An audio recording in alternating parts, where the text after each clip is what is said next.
Andito po tayo sa Bindia sa Along Top sa Pasay City. So bumalik po tayo dito para pakita sa inyo yung exact location ng mga bus terminal dito sa district na to. So halos wala naman pong pagbabago except po dito sa bagong terminal ng Ceres dito sa Along Top. So malapit po siya ng corner ng Hilpuyat Avenue or mas kilala siyang Bindia. So di-discuss ko po yung location nila and then bibigay din po ako ng guidelines kung paano pumunta dito sa lugar kung magko-commute lang po kayo. So bago po tayo magpatuloy, paki-like and subscribe na lang po yung channel ko for support po. So kung napansin nyo po yung Ceres, ito po yung bagong terminal dito sa Bindia Top. So ito po yung dating lumang terminal ng Jam. So yung Jam po kasi hindi ko lang alam kung ano yung reason kung bakit napunta na siya doon sa jackliner. Pero alam ko nabili na po ata siya ng jackliner. Hindi naman po ako 100% sure. So hindi ko lang alam kung kailan nag-umpisa tong operation ng Ceres Cold Star Terminal na to. Kasi ngayon lang ako naligaw dito. So Ceres kasi parang wala silang permanent terminal talaga. Minsan nakikiterminal lang sila dito sa Pasay sa Along EDSA. So at least ngayon po meron na talaga silang permanent terminal.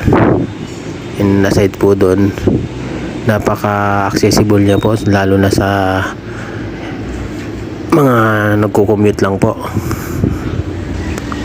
So unahin na po natin yung location nitong Ceres Terminal. So kung makikita nyo po yung sa Google Map, yan po kung hindi kayo pamilyar dito sa lugar, halos corner lot po siya ng Hilpuyat at saka Top Avenue. So meron din po siyang entrance along Hilpuyat Avenue. Ayan po, ayan, makikita nyo po yung lugar na yan. Sa tabi po ng KFC, papasok po yan. Pero normally po talaga yung mga pedestrian po talaga pumupunta sa Along Top Avenue. So madali lang po siyang puntahan. And then yung mga biyahe naman po dito, normally biyaheng Bisaya sila, Iloilo. So may mga Dumaguete area sila. And then Oriental Mindoro, then siyempre meron pong Batangas. So ask na lang po kayo and then regarding dun sa mga biyahe nila. Normally naman ino-open nila yun sa True Public mga social media nila. So madali na pong mag-inquire ngayon about dun sa mga biyahe ng mga bus company kasi open na po sila lalo na sa mga website po nila. So next po natin is yung jackliner. So halos mismong corner nila din po siya dito. So, pag madali siyang makita kasi kung nasa LRT kayo, andun pa lang kayo sa taas, makikita nyo na po yung terminal nya. And then yung mga biyahe naman po, so very open yung social media nila. So ayan po, paki-check na lang po yung schedule nila. And then yung DLTV naman, so nakita nyo po yung picture na yan. Bali kinuha ko pa yan dun mismo sa ibabaw ng LRT. So kung makikita nyo po, pagbaba nyo po mismo ng LRT, kung galing kayo ng norte, bababa lang po kayo, and then kakaliwa lang po kayo, and then DLTV na.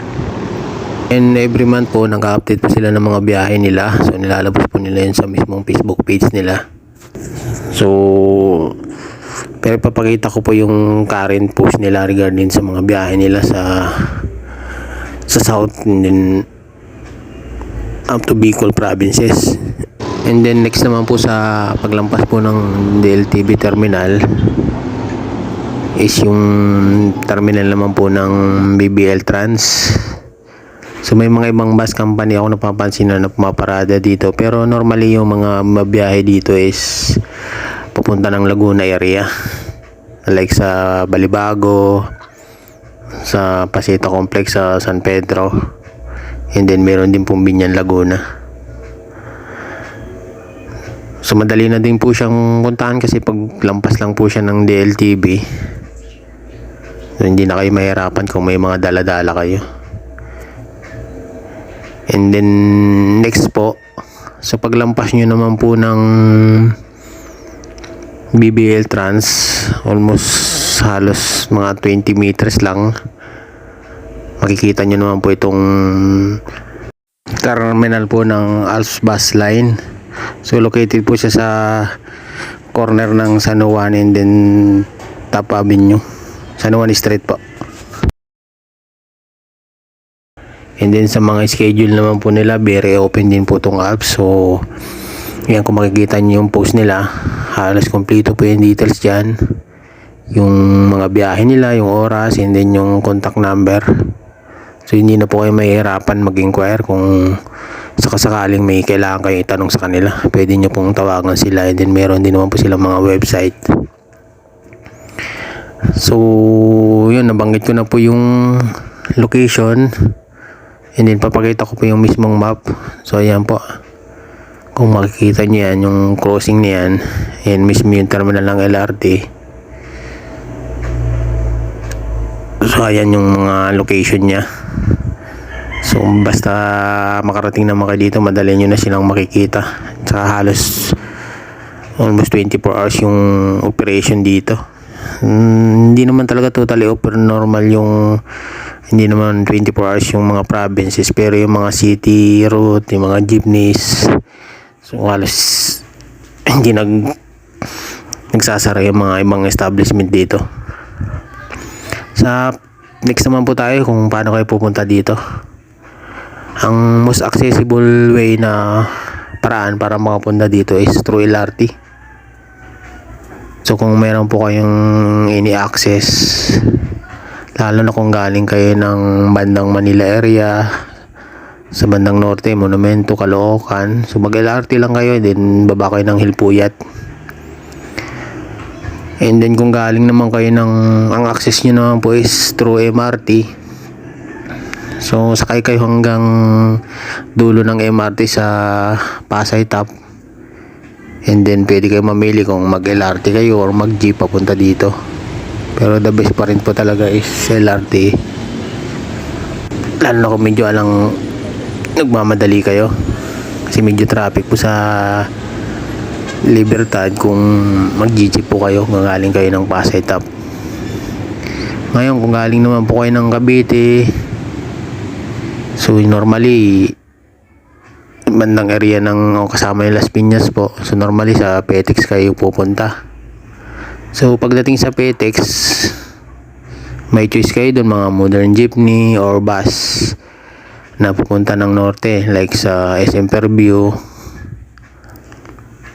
So yung marami kayong option para makapunta kayo dito. And then kung normally naman yung mga biyahe dito is papuntang south. So kung manggagaling kayo ng like sa Quezon City, kung medyo mahirapan kayo sa magpunta sa MRT, so kung galing kayo ng SM Fairview, so mayroong mga direct na bus na pupunta dito, diretso ng PITX, and then modern jeepney meron din po dito na mabiyahe SM Fairview via and then vice versa po siya. So very accessible po tong terminal na to, kaya ito yung medyo dinadayo talaga ng mga pasahero going to south area and then Visayas area. And then sa mga biyahe naman po, tulad ng nabanggit ko, open naman na po sa mga Facebook page po nila yung mga ruta nila, and then yung other information, like kung mag-inquire kayo, may mga contact number po silang nilalagay doon, and then direct message na lang po kayo sa Facebook page nila. So that's all po. Kung may mga tanungan kayo, ask nyo lang sa comment section, and then try po natin sagutin. And then ilalagay ko din po yung mga lumang video ko, yung mga link niya, yung lumang ninoload ko sa YouTube channel, dito sa YouTube channel ko po, para for other guidelines nyo.